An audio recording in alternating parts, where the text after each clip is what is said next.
యూపీలోని మధురలో తీవ్ర ఉద్రిక్తత నెలకొంది. ప్రముఖ గోరక్షకుడు ఫర్నవలే బాబాను పేరుగాంచిన ఆయన గో స్మగ్లర్ల చేతిలో ప్రాణాలు కోల్పోయారు. తెల్లవారుజామున 4 గంటల సమయంలో నవీపూర్ గ్రామం వద్ద గో స్మగ్లర్లను తన మోటార్ సైకిల్ పై వెంబడిస్తుండగా స్మగ్లర్లు ఆయనపై నుంచి వాహనాన్ని ఎక్కించారు.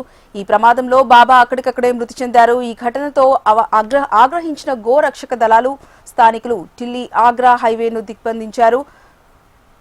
చెత్తా ప్రాంతంలో రోడ్డుపై బైఠాయించడంతో వాహనాలు భారీగా నిలిచిపోయాయి. బాబా మృతితో ఆ ప్రాంతంలో విషాదం అలుముకుంది. ఘటనా స్థలంలో ఒకరిని స్థానికులు పట్టుకోగా మరో 3 పరారయ్యారు. ప్రస్తుతం పోలీసులు నిందితుల కోసం గాలిస్తున్నారు.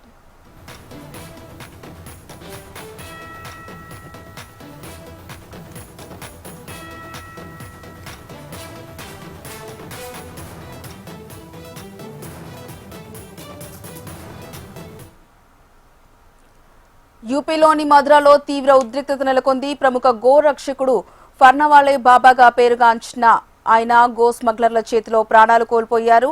దీనికి సంబంధించి పూర్తి సమాచారం మా కన్సల్టెంట్ ఎడిటర్ శివప్రసాద్ లైవ్ ద్వారా అందిస్తారు. Shivaprasad, over to you. ప్రధానంగా తెల్లవారుజామున జరిగినటువంటి ఇన్సిడెంట్ చాలా తీవ్రమైనటువంటి చాలా చాలా ఇబ్బంది కలిగించేటటువంటి పరిస్థితి. ఈ రోజు అందరం ముఖ్యంగా రంజాన్ రోజు జరిగినటువంటి ఈ ఇన్సిడెంట్ ని చాలా తీవ్రంగా పరిగణించవలసినటువంటి పరిస్థితి ఉంది. అతను చాలా ప్రముఖ గోరక్షక్, ఆ బాబా అని పిలిచేటటువంటి వ్యక్తి చంద్రశేఖర్ అని అతని పేరు అనేది మనకి ఇప్పటివరకు ఉన్నటువంటి సమాచారం.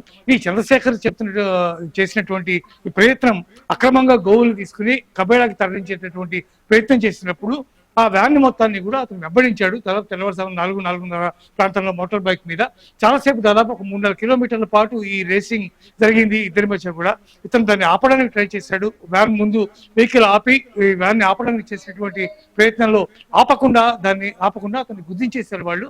ఆ గుద్దించేసినటువంటి సందర్భంగా బండితో సహా అతను ఎగిరి అవతల పడ్డాడు. స్పాట్ లో అక్కడే అతను మరణించాడు.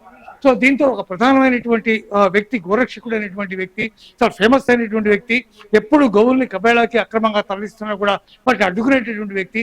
అట్లాంటి వ్యక్తి ఒక్కసారిగా ఈ రకంగా యాక్సిడెంట్ చేసి అతన్ని చంపడం చాలా తీవ్రమైనటువంటి ఉద్రేకానికి, ఆవేశాలకి కూడా దారితీసినటువంటి పరిస్థితి ఉంది. స్థానికంగా ఢిల్లీ టు ఆగ్రా వెళ్ళేటటువంటి దారిలో ఉన్నటువంటి మధుర ప్రాంతంలో ఈ ఇన్సిడెంట్ జరిగింది. అందువల్ల గోరక్షకులు అందరూ కలిసి మొత్తం మధుర నుంచి ఢిల్లీ వచ్చేదారి కానీ, ఢిల్లీ నుంచి అవతల ఆగ్రాకు వెళ్ళే దారి కానీ మొత్తం అంతా కూడా దిగ్బంధం చేశారు. అయితే దీని మీద ఇప్పటికే ప్రభుత్వం కీలకమైనటువంటి ప్రకటన చేసింది.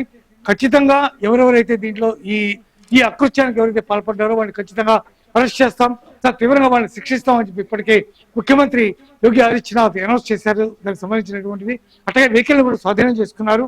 సంఘటన జరిగినటువంటి ప్రాంతంలో ఒక్క వ్యక్తిని అరెస్ట్ చేసినట్టుగా సమాచారం ఉంది. అయితే దాన్ని పోలీసులు ఇంకా నిర్ధారించట్లేదు. అయితే మొత్తం మీద అందరినీ కూడా అరెస్ట్ చేస్తాం, కఠినంగా శిక్షిస్తామని చెప్పి మాత్రం ప్రభుత్వం అనౌన్స్ చేసినటువంటి పరిస్థితి ఉంది.